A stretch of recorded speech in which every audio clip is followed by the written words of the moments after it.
ज़ाहिदा अवड़ो पंहिंजे पैनलिस्ट ग़ुलाम नबी सुबरो ऐं काज़ी अनवर साहब जिन सां गॾु पंहिंजे प्रोग्राम सूरत हाल में हाणे जेका सूरत हाल अदम एतमाद जी तहरीक कामयाब थियण खां पोइ पैदा थी आहे उन ते ॻाल्हाइण जी कोशिशि कंदासीं।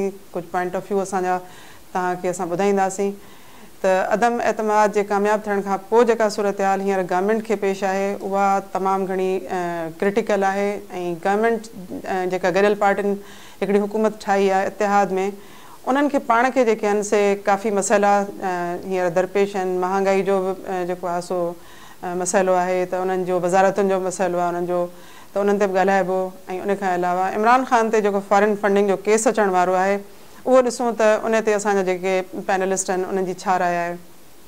उन खां अलावा हींअर ताज़ो 3-4 ॾींहं अॻु सिंध में फरीदाबाद जे भरिसां हिकिड़े नंढे ॻोठ में बाहि लॻी वई। उन जी ज़िमेदारी कंहिंजे मथां थी अचे ऐं एतिरनि मासूम माण्हुनि जो उन बाहि में इन तरीक़े सां सड़ी वञणु ऐं उन्हनि जो मुतासिर थियणु इहा ज़िमेदारी असां सिंध गवर्नमेंट जे कहिड़े जेको आहे सो खाते में विझंदासीं। सो उन्हनि ते सभिनी ते मसइलनि ते असां ॻाल्हाईंदासीं। सुमर साहब मुंहिंजो पहिरियों सुवालु तव्हां खां आहे त गॾियल हुकूमत हिन वक़्तु अदम एतमाद जी तहरीक खे कामयाब करे ऐं पार्लियामेंट में पहुची वई आहे ऐं सभिनी खां वॾो मसइलो इहो पियो थिए त हींअर अञा ताईं उन्हनि जी विच में जेका आहे सा वज़ारतुनि जी जीअं चइजे डिस्ट्रीब्यूशन उहा उन तरीक़े सां न पई थिए जंहिं तरीक़े सां शायदि उन्हनि वॾनि पार्टियुनि जिन जिदोजहद करे ऐं इन सॼी तहरीक खे कामयाबु कयो उन ते अञा उन्हनि जो पाण में जेका आहे सा अंडरस्टैंडिंग क्रिएट न पई थिए। इन सां तव्हां ॿुधायो त ज़ाहिरी ॻाल्हि आहे कंहिंखे फ़ाइदो थींदो कंहिंखे नुक़सानु थींदो। वज़ारतुनि जी जेका वेड़ आहे उन हिन हुकूमत खे जेको आहे सो अॻियां हली कमज़ोर कंदी या को असांखे जेको आहे सो अॻियां इन में स्टेबिलिटी बि नज़र अचे थी। महिरबानी। जीअं त पोइ हुकूमत जेका तहरीक इंसाफ़ हुई उन जे इतादनि ते मुश्तमिल हुई उहा उन जे भेट में हीअ हुकूमत अञा वधीक घणनि जमायतुनि जे इताद ते मुश्तमिल आहे। PDM जूं सभु जमायतूं उन खां सवाइ बलूचिस्तान अवामी पार्टी ऐं अख्तर मैंगल साहब जी पार्टी ऐं काफ लीग जा 2 महीने इन्हनि सभिनी ते मुश्तमिल हिकिड़ी अहिड़ी पार्टी आहे जेका उन अदम एतमाद में उहा हुकूमत जेका 172 वोटनि ते अदम एतमाद जी तहरीक नाकाम थी करे सघी उहा 174 वोट खणी सघी आहे। यानी हीअ सॼी हुकूमत जेका आहे न उहा 2 वोटनि जे बरतरी ते क़ाइमु आहे। ईअं बि आहे त इमरान ख़ान जी जेका मौजूदु हुकूमत हुई उहा बि तक़रीबन मतिलबु इन ई अंगनि अखरनि में हुई। पर थियो छा जो इमरान ख़ान साहिब सां जो पोएं साल जेको बि हो 2021 जे विच धारे ऐं 2022 में हुन जा इतिहादी ऐं हुन जी पार्टी जा अरकान नाराज़ थींदा विया। हाणे बाक़ी जेका तव्हां ॻाल्हि कई आहे त हीअ जेका नई हुकूमत आई आहे त इन में हाणे खां ई छाकाणि जो वज़ारतुनि जा ऐं काबीना ठाहिण में बि हफ़्ते खां वधीक ॾींहं लॻा आहिनि न मियां शहबाज़ शरीफ़ खे जेको असांजो नओं वज़ीर आज़म आहे। ऐं उन में बि मेन पार्टियुनि जा अजी पीपल्स पार्टी जो बिलावल भुट्टो ज़रदारी साहब जेको आहे उहो न शामिलु थी सघियो आहे। इलाही वज़ीरनि जा क़सम न थी सघिया आहिनि जंहिंमें अयाज़ सादिक़ खां वठी खुरम दस्तगीर ताईं अञा उन्हनि खे पोर्टफोलियोज़ बि कोन मिलिया आहिनि। यानी काबीना अञा पंहिंजे तश्कील में आहे ऐं इहा काबीना एक्सपांड बि थींदी ऐं इहो सॼो खेल जेको आहे काबीना जो ऐं रन करण जो इन लाइ असांखे घटि में घटि कंहिं बि नई हुकूमत लाइ चवंदा आहिनि त पहिरियां 90 ॾींहं त 90 ॾींहं असांखे हिन सरकार खे ॾियणु घुरिजनि छाकाणि जो हीअ इलाही जमायतुनि जी इतिहादी आहे। पर छाकाणि जो हीअ पुराणियूं जमायतूं आहिनि सभु ऐं उन्हनि जो पुराणो ट्रैक रिकॉर्ड रहियो आहे जमहूरी ऐं इतिहादनि जो ऐं हिक ॿिए सां इख़्तिलाफ़ जो। उन करे असांखे इहा उमेदु रखणु घुरिजे त पाकिस्तान हींअर जंहिं माशी इतिलाउ जे वर आहे त हीअ जेका नई हुकूमत आई आहे कीअं बि अची वई आहे ऐं हाणे अक्सरियत में आहे उहा पंहिंजा माशी मसइला मुल्क जा ऐं माशी तरजीहात खे जी तरजीह करे सघे ऐं उन्हनि खे हल करे सघे ऐं लॻे ईअं थो त आईंदा 90 ॾींहंनि में काबीना जा मसइला बि हल थी वेंदा ऐं ही इतिहाद लॻे थो त अॻियां हलण जहिड़ो आहे। कई साहब तव्हां खां मुंहिंजो सवाल इहो आहे त असांजे मुल्क में हूअं बि अदम तशद्दुद वारो जेको रवैयो आहे उहो तमामु घटि थो नज़र अचे, पर असां इमरान ख़ान जो जेकॾहिं रवैयो ॾिसूं एज़ अ प्राइम मिनिस्टर त उहो हमेशह एग्रेसिव नज़र आयो। वरी जेकॾहिं असां उनखे एज़ अ अपोज़िशन लीडर था ॾिसूं त हू असांखे पंहिंजनि जलसनि ऐं जुलूसनि में बि जेको आहे सो एग्रेसिव थो नज़र अचे ऐं उहो मॉब साइकी खे यूज़ थो करे ऐं माण्हुनि खे तशद्दुद जे तरफ़ वठी थो वञे। इन सां तव्हां कीअं था सम्झो त मुल्क में अनारकी क्रिएट थींदी ऐं उनजो नुक़सानु जेको आहे उहो सॼे मुल्क खे कीअं खणणो पवंदो? पर उन सां गॾो गॾु तव्हां खां हिकिड़ो ज़मीनी सुवाल बि पुछंदसि। सुमरो साहिबु चयो त उन्हनि खे इहा हुकूमत जेका आहे सा कामयाबु नज़र अचे थी त कामयाबी सां हलंदी, तव्हांजो छा ख़्यालु आहे? जी महिरबानी। पहिरीं चवंदा तव्हांजे ज़मीनी सुवाल जे तरफ़ त मूंखे हिकिड़ो उर्दू जो गानो यादि थो अचे पियो त जिसने पैदा किया दुनिया में वो ही पालेगा। मुंहिंजे सम्झ में इहो ई जवाबु आहे। जेसिताईं हीअ हुकूमत जॾहिं आई 2018 में त उन खां पोइ जल्दी इन्हनि टिनि पार्टियुनि पीपल्स पार्टी, नून लीग ऐं मौलाना साहिबु त वीचारो वठी वियो हुते वॾो हिकिड़ो कई एहतिजाज कई इस्लामाबाद में, पर पोइ ॾिसो कुझु न करे सघिया। ऐं पोइ वरी जॾहिं चेंज करणी पइजी वई त कीअं पाण ई थी वई। सो बसि हलंदी ऐं उन में उनजी अणॾिठी सपोर्ट बि शामिलु हूंदी। बाक़ी इमरान ख़ान जी तव्हां जेका ॻाल्हि था करियो इहो असांजे मुआशिरे जो हिकिड़ो अलमियो आहे त लीडर जेके इन लेवल ते जिन खे आम नौजवान हीरो सम्झंदो आहे उहे पंहिंजे क़ौम खे बहितर तरीफ़ वठी वेंदा आहिनि। रवादारी, अदम तशद्दुद, कंहिंजी ॻाल्हि ॿुधो, तव्हां भली राय सां इख़्तिलाफ़ु कयो पर राय जो एतिराम कयो। ईअं न त तव्हांजी जेकॾहिं को एंटी तव्हांजी सोच खणी अचे त तव्हां उनखे कुटियोसि, मारियोसि, गारियूं ॾियोसि। इहो गुज़िरियल ईअं सम्झो त 2014 खां वठी असां ॾिसूं पिया। PTI जो हिकिड़ो शेवो ठही वियो सोशल मीडिया ते, जलसनि जुलूसनि में। मियां साहब इमरान ख़ान खे उहो ई माण्हू वणंदो हुयो जेको वधि में वधि गारियूं ॾींदो हुयो, ॿिए जी पटको लाइ, ॿिए जी इज़त बेइज़ती करे। सियासी माण्हुनि खे इहो न करणु खपे। ऐं हींअर जेको वरी बयानियो इहो पियो अचे पियो त असां जेको आहे सो साज़िश असांखे कई वई आहे ऐं जेकॾहिं असां हुकूमत में आहियूं त पोइ ठीकु आहे, जेकॾहिं हुकूमत मां निकिरूं था त पोइ असां बिल्कुलु माना माण्हुनि खे जेके असांजे एंटी हूंदा उन्हनि खे तहस नहस करे छॾींदासीं। हींअर इहो ओपन चवनि था पिया। यानी ॾिसो त जेकॾहिं KPK में पंहिंजी हुकूमत आहे त उते साज़िश कोन थी अचे पई। जेकॾहिं गवर्नर तव्हांजो वेठो आहे अञा ताईं पंजाब में ऐं उनखे नथो हटाए प्रेसिडेंट साहिबु त साज़िश कोन्हे का। जेकॾहिं प्रेसिडेंट साहिबु पाण वेठो आहे त साज़िश कोन्हे का। पर जेकॾहिं उते हमज़ा शरीफ़ अची थो वञे थ्रू उन असेंबली जे त तव्हांखे साज़िश थी नज़र अचे पई। हीउ अलमियो आहे PTI जो, इहो अलमियो आहे इमरान ख़ान जो। छो त इमरान ख़ान पंहिंजो पाण खे हिकिड़ो डायलॉग वारो माण्हू, टेबल टॉक वारो माण्हू, पॉलिटिकल माण्हू जे तौर ते सुञाणप न कराए सघियो आहे। सिर्फ़ु चोर डाकू उन ॻाल्हि खां हटे कोन थो। तव्हांजो रिकॉर्ड खणी ॾिसो, जंहिं पार्लियामेंट हींअर ॻाल्हि थो करे ऐं वरी चए थो इलेक्शनूं करायो, उन पार्लियामेंट में 2014 खां वठी 2022 ताईं हीउ घणा दफ़ा आयो आहे। मुश्किल सां ही उन इजलासनि में 20 खां वधीक शरीक न थियो हूंदो। रिकॉर्ड कढी वठो ऐं उन्हनि 20 में बि सिर्फ़ु 5 दफ़ा ॻाल्हायो हूंदई। हाणे इहा आहे इन जी पोज़ीशन। हीअ चए थो मां मुतलकल अनान हुजां ऐं जीअं मां चवां ईअं थिए, जेको को बि माण्हू मुंहिंजे मुखालफ़त में न अचे।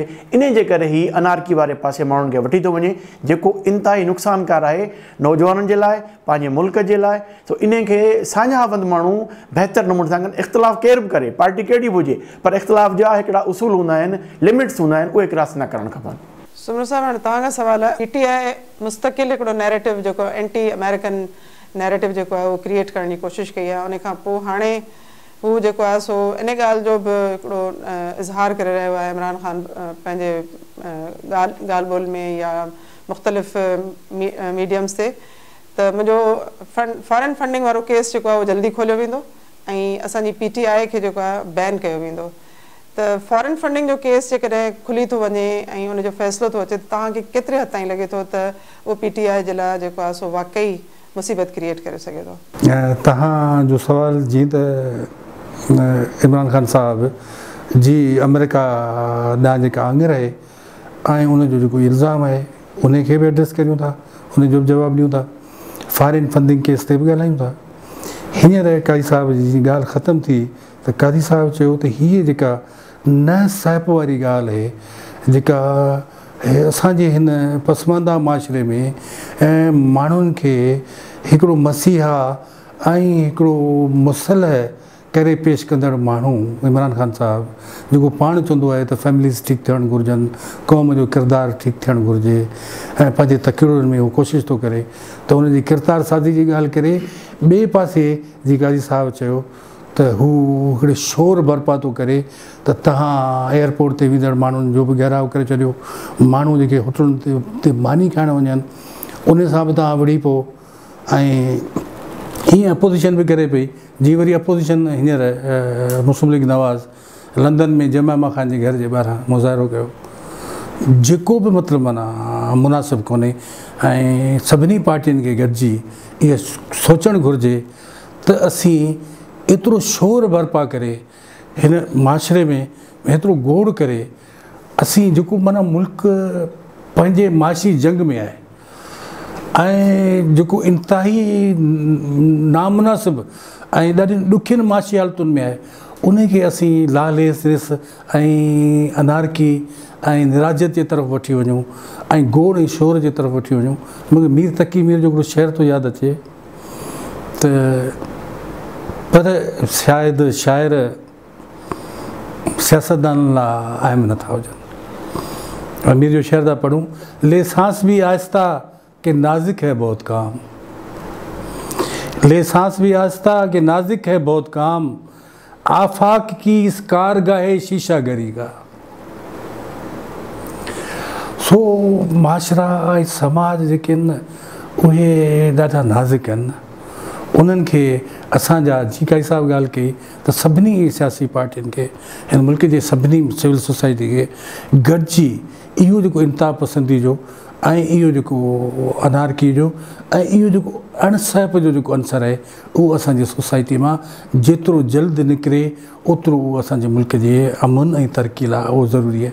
हाणे अचूं था त जेके तव्हां अमेरिका जी ॻाल्हि कई आहे त आई के इल्ज़ाम ॾिनो आहे त अमेरिका जेका आहे हुनजी हुकूमत जे ख़िलाफ़ु साज़िश कई आहे ऐं हीअ जेका तहरीक एतमाद आहे उहा बि जेका आहे उहा अमेरिकी साज़िश आहे ऐं उहा सफ़ारती कैबिल जेका आहिनि उन मां इहा साज़िश ज़ाहिर थिए थी। ऐं छाकाणि जो हिज़्ब इख़्तिलाफ़ में जॾहिं माण्हू हुजे थो तॾहिं उनखे ॻाल्हाइण जे लाइ जेका आहिनि उहो प्लेइंग फील्ड जेका आहिनि उहा वधीक थी मिले त ख़ान साहिबु उन जो आराम सां इस्तेमालु पियो करे ऐं माण्हू जेको आहे न जेको आम माण्हू पाकिस्तान जो या पाकिस्तान खां ॿाहिरि जेको पाकिस्तानी आहे ओवरसीज़ उहो जेको आहे उहो छाकाणि जो लोअर मिडिल क्लास जो आहे ऐं मिडिल क्लास जो आहे उन करे उन जा ख़्वाब आहिनि न असांजी रियासत जेका आहिनि उनखे ख़्वाब ॾिना आहिनि वतन परस्ती जा ऐं हिकिड़ी आज़ादु मुल्क जा हिकिड़ी अज़ीम क़ौम जा।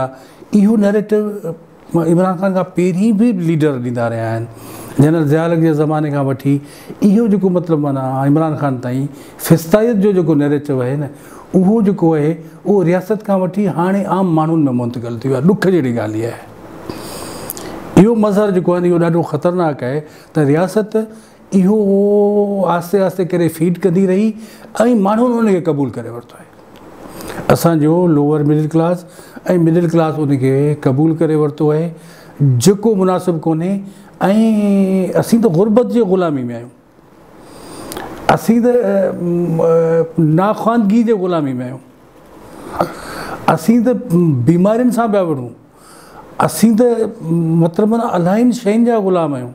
अमेरिका जी ग़ुलामी त हिकिड़ो लारो आहे जेको ॾिनो थो वञे, न त हूअं जेके ॿिया सरकारी ज़रिया आहिनि उन्हनि इहो चयो आहे त अमेरिका त असांजी सॼी पाकिस्तान जी जेका तारीख़ आहे उन में असांजो मददगार रहियो आहे ऐं असांजी इमदादुनि खां वठी असांजी तरक़ी असांजे तालीम ऐं असांजे सिहत जे स्कीमुनि में ऐं 1950 जे ॾहाके खां वठी अमेरिका जो हिकिड़ो अहम किरदारु रहियो आहे। हाणे जेको दौरु आहे न 2022 में इन्हनि में क़ौमुनि जी ग़ुलामी ऐं मालिकी जो सुवालु कोन्हे। सुवालु इहो आहे त तव्हां पंहिंजी क़ौम खे किथे खणी विया आहियो, उहा क़ौम केतिरी समाजी तरह तरक़ी करे सघी आहे। जेकॾहिं उहा समाजी तरह तरक़ी याफ़्ता हूंदी त उनखे ग़ुलामी करण जी ज़रूरत ई पेश कोन ईंदी। पर जॾहिं तव्हां घुर्जाऊ हुजो ऐं तव्हां ग़रीबी सां विड़ी रहिया हुजो त पोइ तव्हांखे मदद जी दरकार आहे।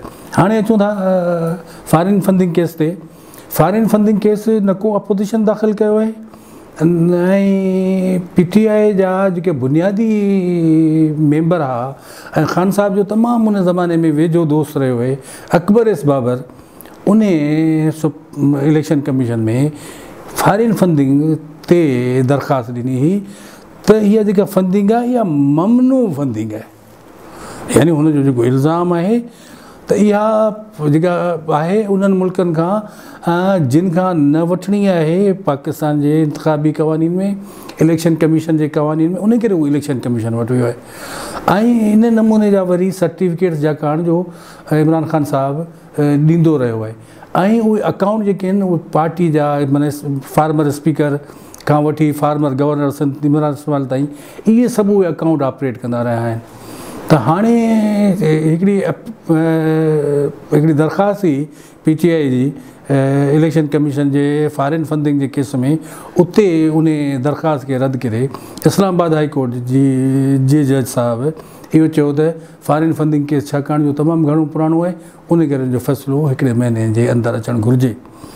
हाणे जेका ॻाल्हि इहा आहे त कल्ह इंट्रा कोर्ट उन अपील उन फ़ैसिले जे ख़िलाफ़ु PTI सरकार वरी इंट्रा कोर्ट अपील दायर कई आहे। ॾिसूं था इस्लामाबाद हाई कोर्ट उन लाइ बेच बि मुख़्तस करे छॾियो आहे, जेको अतर मिनल्ला साहिबु जेको आहे न उनखे मतिलबु माना उन बेच खे हेठि कंदो, जेतिरे क़दुरु मूं पढ़ियो आहे। त उन खां पोइ ॾिसूं था त इन इंट्रा कोर्ट अपील में इलेक्शन कमीशन ॾांहुं कहिड़ियूं डायरेक्टिव्स थी वञनि।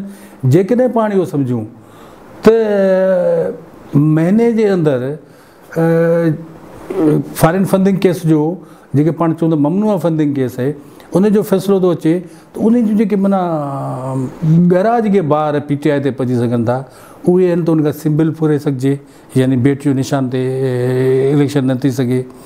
ऐं कुझु वक़्त लाइ उन्हनि माण्हू जेके अकाउंट ऑपरेटर आहिनि उन्हनि खां वठी वेंदे पार्टी जे चेयरमैन ताईं उन्हनि जे नाअहली लाइ बि सोचे सघिजे थो। ऐं पार्टी ते पाबंदी वारी ॻाल्हि ॾाढी वॾी ॻाल्हि आहे। पाण जेके जमहूरी माण्हू आहियूं, प्रो डेमोक्रेट आहियूं, पाण इहो कोन चाहींदासीं त पार्टियूं बैन थियनि, पार्टियूं कलदम थियनि।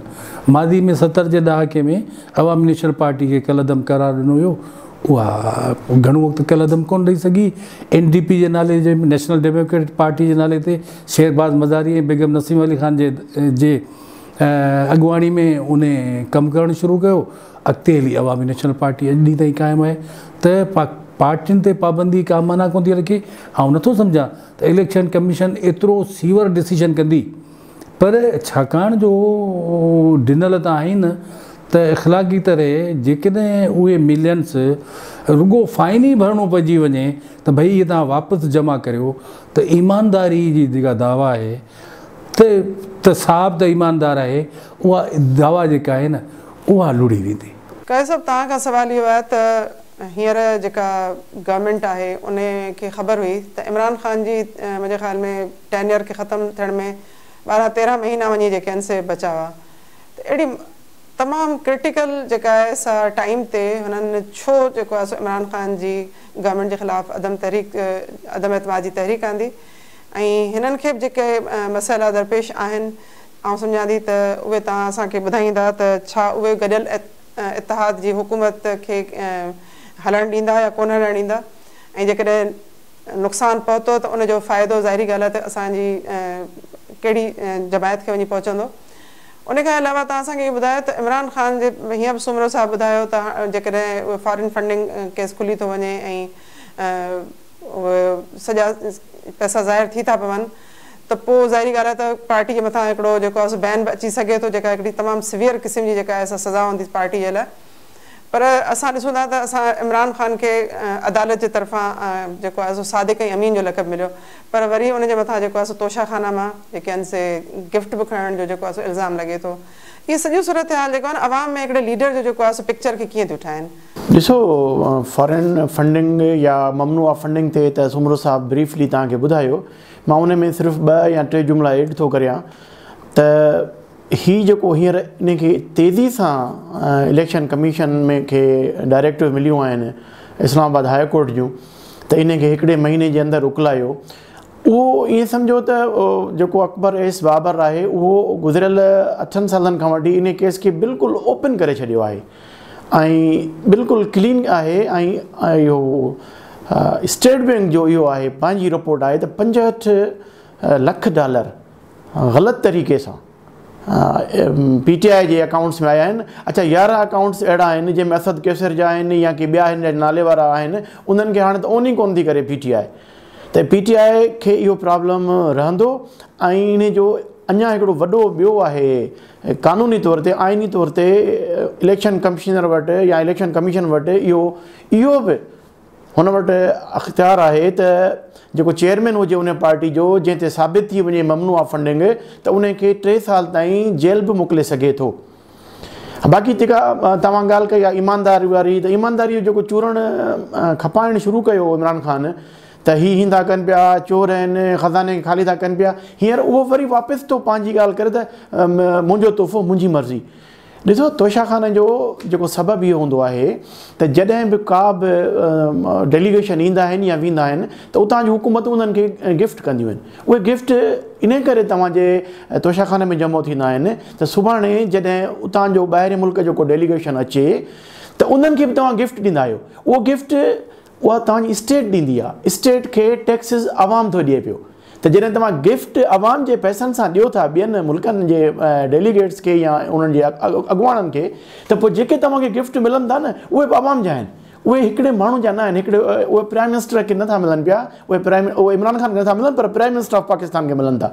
त जिन जिन इहो कमु कयो हुयो उहे त ख़राबु हुया, उहे चोर डाकू हुया, पर जेको सादिक ऐं अमीन हुयो उन त ब्रोकरी कई आहे।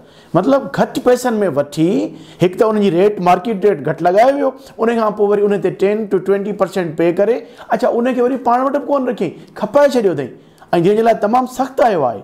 माना ही ब्रोकरी कई आहे। उहो माण्हू जंहिंजे लाइ जेके असांजा दोस्त PTI वारा चवनि था त हिकिड़ी बेड ते साइन कंदो आहे त हिनखे 50 करोड़ मिली वेंदा आहिनि, पोइ उन माण्हू खे 15 करोड़नि जी कहिड़ी ज़रूरत थी पवे भई? ही उन्हनि जे लाइ ॻाल्हि था करियो पिया जेके इन हर ॻाल्हि मंझि उनखे जाइज़ था कनि पिया।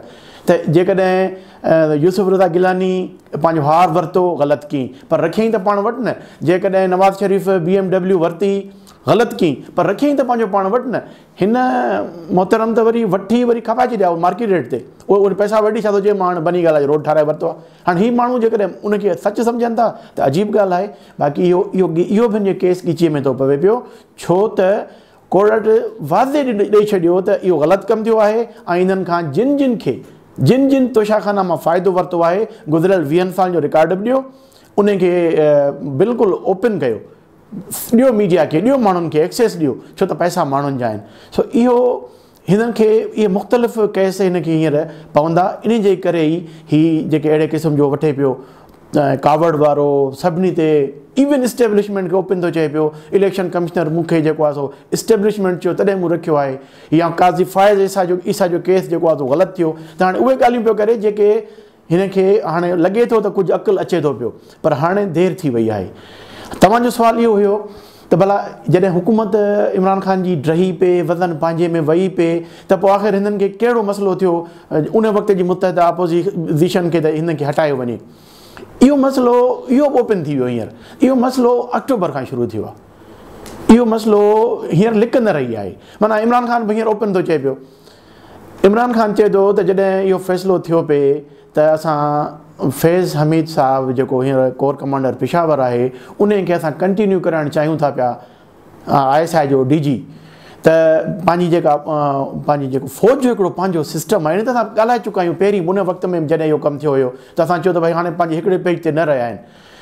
उनखे इन करे खणी पियो अचे त जेको आहे सो जेकॾहिं हीउ नवंबर 2022 में अचे ऐं हुकूमत जेका पंहिंजे वरी अचे PTI जी 2023 में इलेक्शन थिए, त उनखे हू सपोर्ट कंदो। 2018 में फैज़ अमीन साहब ते हाणे ओपन इल्ज़ाम अची विया आहिनि त हुन सपोर्ट कयो।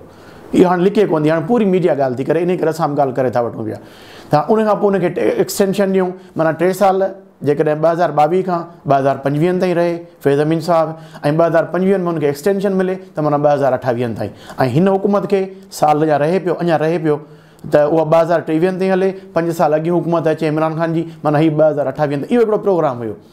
इहो प्रोग्राम अपोज़िशन जेका उन वक़्त जी मुतहदा उन ताईं बि इहो ॻाल्हि पहुची वई त हाणे जेकॾहिं अब नहीं तो कभी नहीं, जेकॾहिं हींअर असां हिन खे नथा हटायूं त पोइ असां ईंदड़ 6 साल कंदासीं, ऐं 6 सालनि खां पोइ पंहिंजी पोज़ीशन कहिड़ी बीहंदी। ज़रदारी साहब वीचारे जी एज ॾिसो, हुनजी उमिरि ॾिसो, तबियत ॾिसो, का ख़बर न आहे 6 सालनि खां पोइ अलाए कहिड़ी पोज़ीशन में हुजनि। नवाज़ शरीफ़ साहब हींअर लेट 70s में अची विया आहिनि, त उन्हनि सभिनी चयो त बाबा इहो हिकिड़ो चइबो आहे न भुल ठही आयो आहे ॾुखियो ॾाढो, पर इन खां वठण जे सवाइ को हल कोन्हे को।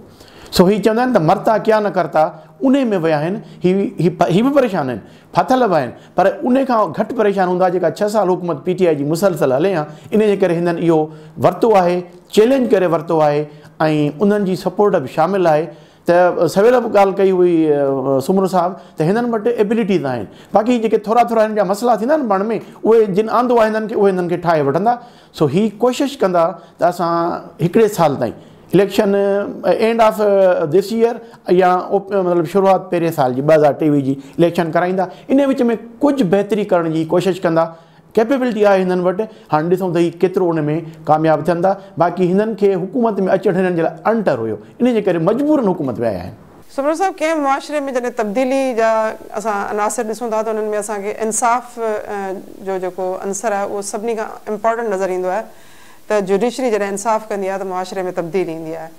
हींअर असांखे पंहिंजी जेका जुडिशल सिस्टम आहे उन में हिकिड़ो ॿ अहिड़ा फ़ैसिला असांखे नज़र आया आहिनि जंहिंसां आइन जी बालादस्ती बि असांखे नज़र अचे थी, ऐं लॻे थो त जुडिशरी जेको आहे सो आज़ादी सां फ़ैसिला करे पई।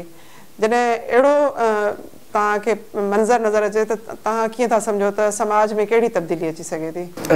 छाकाणि जो असांजी हुकूमत बि जमहूरी आहे, ऐं पाकिस्तान में बि जमहूरियती तारीख़ रही आहे, ऐं दुनिया जूं जेके बि जमहूरियतूं आहिनि उन्हनि में अदालतुनि जो तमामु अहम किरदारु आहे। जेकॾहिं इंसाफ़ कंहिं बि सोसाइटी में मिले थो ऐं उन माण्हुनि जी दादरसी थिए थी, उहे समाज जेके आहिनि न उहे बेडपाई सां ऐं तरक़ी जे मंज़िलुनि ॾांहुं गामज़न आहिनि। पाकिस्तान जूं अदालतूं तव्हांखे सवाल जी ज़रूरत इन करे पई जो पाकिस्तान जी अदालती तारीख़ जेका आहे न उहा अनइवन रही आहे। त हिकिड़ो ज़मानो रहियो आहे जो असांजी अदालतूं नज़रिया जी ज़रूरत जे ताबे रहियूं आहिनि। अदालतुनि में हिन दफ़े जेको पाण हीअ चऊं त हीअ जेको टेन्योर आहे, जेके पाण ॿिए नमूने सां पाण हीअ चऊं त इमरान ख़ान साहब जी हुकूमत वारो टेन्योर खां वठी मियां शहबाज़ शरीफ़ जे टेन्योर ताईं, इहे जेके टेन्योर आहे इन में अदालत पंहिंजो पाण खे तब्दील करण जी कोशिशि कई आहे। न त इहे अदालतूं अकामा ते फ़ैसिला कंदियूं रहियूं आहिनि, इहे अदालतूं WhatsApp GITूं ठाहींदियूं रहियूं आहिनि, ऐं तव्हां पंहिंजे पुट खां पघार कोन वरितो उन करे तव्हां तायात न आयल, ऐं तमामु तकिड़ा फ़ैसिला जीअं असांजा सुबुह जो डिस्कशन पियो थियो त निहाल हाशमी खां वठी तलाल चौधरी ताईं ऐं दानियाल अज़ीज़ ताईं, इहे सभु माण्हू जेके आहिनि न उहे अॻूणे चीफ जस्टिस साहिबु कंटेम्प्ट जो केस हणी 7 सालनि लाइ उन्हनि खे नाहिल करार ॾेई छॾियो तोहिन अदालत में। त उन खां पोइ इहो असांजी अदालतुनि जो जेको हो न इहो थोरो अॻे ताईं इहो किरदारु हो। हाणे चवंदा त हिन दौर में अदालत जेका माना तब्दीली आंदी आहे, पाणी चऊं त कैटलिस्ट जो कमु मतिलबु माना हालात कयो आहे ऐं तेज़ी सां तब्दील करे विधो आहे अदालतुनि खे, उहो आहे जस्टिस फ़ाइज़ ईसा केस। जस्टिस फ़ाइज़ ईसा केस में अदालत अॻिते हली विरहाइजी वई, 2 हिसनि में विरहाइजी वई, त सदाईं इहे फ़ैसिला कोन थींदा। 6-4 जो फ़ैसिलो जेको आहे लार्जर बेंच जो, उन खां पोइ इहो वाज़ह थी वियो त अदालतूं जेके आहिनि न उहे आस्ते आस्ते पंहिंजे तरफ़ ईंदियूं। पोइ हींअर जेको वाज़े फ़ैसिलो असां पाण इन ते टाक बि कई पियो उन ॾींहुं जहिड़ी जीअं राति इहो फ़ैसिलो आयो अदम एतमाद वारे सिलसिले में, ऐं जंहिंजे तहत आइन बची वियो, जंहिंजे तहत निज़ाम बची वियो, जंहिंजे तहत जमहूरियत बची वियो। असांखे प्रो डेमोक्रेट अदालतूं बि खपनि, पर प्रो डेमोक्रेट बि छो, इंसाफ़ ॾींदड़ अदालतूं खपनि। असांखे उमेदु जागी आहे त हाणे पाकिस्तान जूं अदालतूं जेके आहिनि उहे इंसाफ़ ॾींदियूं, जेको उन्हनि जो बुनियादी फ़र्ज़ु आहे। कैद साहिब, हाणे असां हिकिड़ो अहम इशू आहे, ईअं चऊं त बदकिस्मती आहे असांजे माण्हुनि जी, ग़रीब माण्हुनि जी, जो जेके ॿाहिराड़नि में रहनि था उन्हनि वटि कंहिं ख़ासि मौसम में जेको आहे सो उन्हनि खे बाहिनि खे मुंहुं ॾियणो थो पवे। हींअर ताज़ो हिकिड़ो ॻोठु आहे मेहर जे फैज़ मोहम्मद चांडियो ॻोठु, फरीदाबाद जे भरिसां को ॻोठु आहे, उन में तक़रीबन 200 खां 250 जेके घर आहिनि उहे बाहि जो शिकार थी विया, ऐं उन में एतिरी शदीद बाहि लॻी जो तमामु घणियूं जेके आहिनि से जानियूं ज़ाया थी वियूं हलियूं, उन में काफ़ी सारा जानवर जेके आहिनि उहे सड़ी विया। त इन क़िस्म जा जेके हादसा आहिनि उहे नंढनि शहरनि में थियनि छो था, ऐं उन में जेका असांजी ज़िले इंतिज़ामिया आहे उहा केतिरी ज़िम्मेवार आहे, इन्हनि सभिनी जे बारे में असांजा नाज़रीन जेके आहिनि से ज़ाहिरी ॻाल्हि आहे त ॿुधणु था चाहिनि त कीअं जेको आहे सो हुकूमत खे मोटिवेट कजे जो असां इन्हनि सभिनी शयुनि खे रोके सघूं ऐं इन्हनि जे लाइ कहिड़ा इंतिज़ाम हुजणु खपनि। जी, दिलि ॾुखाईंदड़ दर्दनाक वाक़ियो आहे जेको ॻोठु फैज़ मोहम्मद चांडियो में थियो आहे, जंहिंमें 9 या 10 जानियूं ज़ाया थी चुकियूं आहिनि, उहे सभु ॿार आहिनि। ऐं ॻोठु हुयो जीअं ॿाहिराड़ी जा ॻोठ हूंदा आहिनि, कखावा घर या कचा घर, उन्हनि खे वरी लोढ़ा आयल, ऐं वरी हीअ मौसम जेका आहे जंहिंखे विचोले में झोले जी मौसम चइबी आहे, इन में हवाऊं तमामु घणियूं लॻंदियूं आहिनि ऐं उहे गरम हवाऊं हूंदियूं आहिनि। त पोइ जेकॾहिं टांडो या शोलो हिकिड़े चुल्ह मंझां या हिकिड़े कख मंझां कंहिं ॿिए जॻह ते पहुची वियो त पोइ वरी बाहि जा वाक़िया वधी वेंदा आहिनि। त हीअ हादसा हूंदा आहिनि ऐं उन्हनि हादसनि ते बिल्कुलु मतिलबु क़सूरवार जेकॾहिं ॾिठो वञे त बज़ाहिर केरु न हूंदो आहे, हादसो हूंदो आहे। अर्थक्वेक अची वियो, अचानक ॿोॾि अची वई, का बाहि अची वई, अचानक हादसा हूंदा आहिनि। उन में असां चऊं था त इहो बि हिकिड़ो हादसो हुयो। जेका ॾुख जी ॻाल्हि करियूं था ऐं जेका मिसमेनेजमेंट जी ॻाल्हि था करियूं न, उन में सॼी ज़िम्मेवारी हुकूमत जी आहे।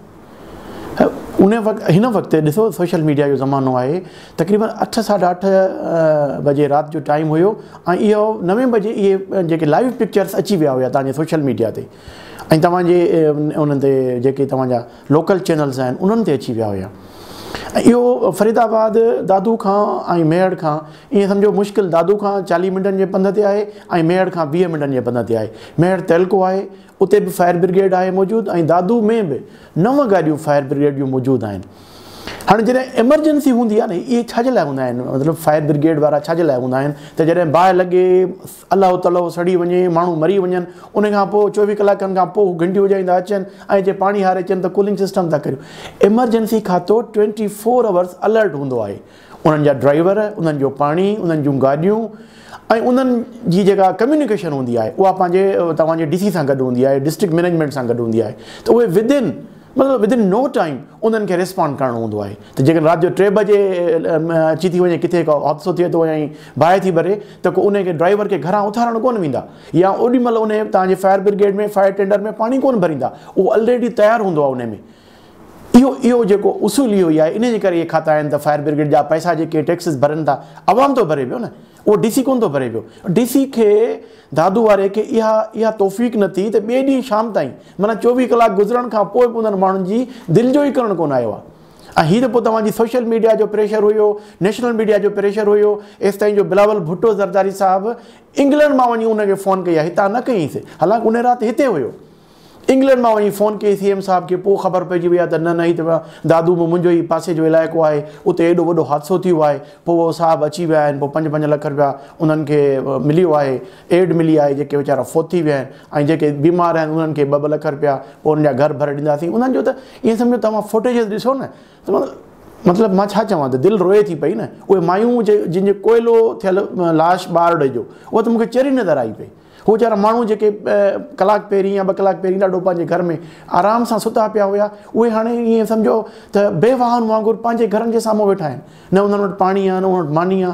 हाणे उन्हनि वटि घणो कुझु पहुतो आहे, इन्हनि सभिनी शयुनि जी जेका ज़िमेवारी आहे उहा वक़्त जी हुकूमत खे खणणु खपंदी ऐं उन जे मथां थिए थो पियो त जीअं इन्हनि जीअं ॾिसो न मरी में वाक़ियो थियो त मरी जो वाक़ियो बि त हिकिड़ो हादसो हुयो न, एतिरी बर्फ़बारी पइजी वई, पोइ उन्हनि ते सभिनी कावड़ छो कई, छो त उतां जी हुकूमत रेस्पॉन्ड कोन कयो, हिते जी हुकूमत बि रेस्पॉन्ड न कयो आहे ऐं हुकूमतूं ईअं हलंदियूं न, डिस्ट्रिक्ट मैनेजमेंट तहलके मैनेजमेंट, त DC साहिबु छा पियो करे, आराम सां सुतो पियो हुयो, माण्हू सड़िया पिए, माण्हू ॿरिया पिए ऐं उनखे यादगिरी बि कोन हुई। ऐं जॾहिं सभिनी ख़बर पइजी वई त बि हिकिड़ी तव्हांजी गाॾी आई आहे उतां लाड़काने में जेका ॿिए ॾींहं ते पहुती आहे, ढेरनि ते पाणी पए थी हारे, हाणे बचो त कुझु बि कोन्हे को, न माण्हू बचा, न जानवर बचा, न घर बचा, उन्हनि जो इज़त नफ़्स विया वीचारा। हाणे माना जेके माण्हू सुखिया हुया, ग़रीबाणा सुखिया हुया, पंहिंजो अन्न पाणी रखियो वेठा हुया, उहे हाणे बेघर थी विया आहिनि।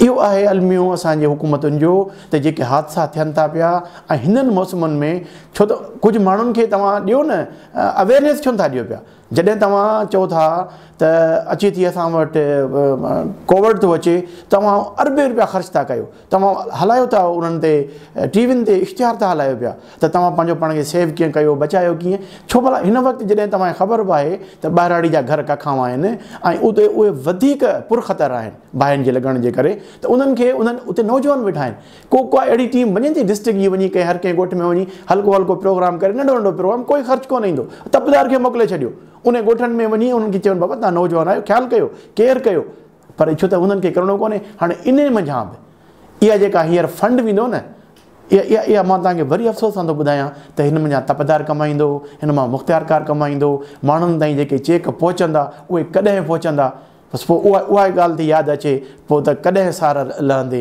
जॾहिं बि का शइ बचंदी कोन।